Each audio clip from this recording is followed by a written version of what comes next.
What was memorable for me about Mr. Burns was, I think, really watching the way that pop culture comes alive and the way that theater comes alive from, ancient tradition to what pop culture is now and what theater is now. But it was just very interesting to read and just see how, something comes into form like that and how pop culture doesn't have to be a quick thing. Pop culture could last forever. And just like Andy Warhol said, media is art. Act 3, I thought was extremely important. I thought it firmly resolves, how pop culture comes to be.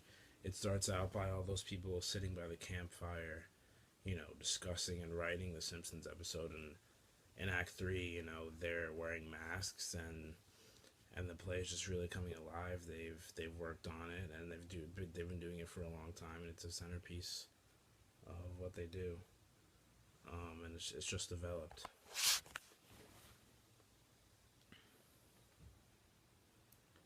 I think this play is about kind of how people interact with each other, how pop culture. I think it's largely obviously about pop culture, but I think it's about how pop culture can bring us together as a people, and how they can help us. It can help us recover from tragedies.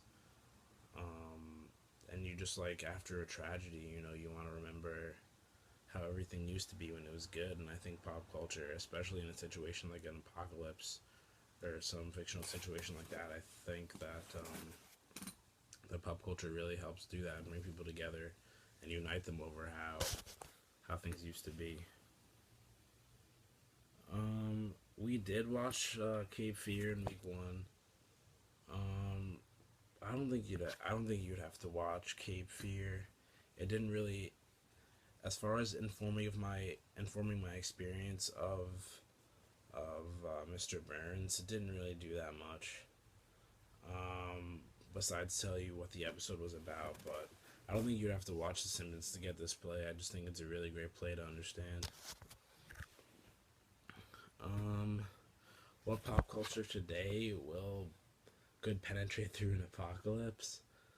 Um, I mean, I think we're in another golden age of TV. Possibly some TV shows, Breaking Bad, but they're also hour long and hard to remember.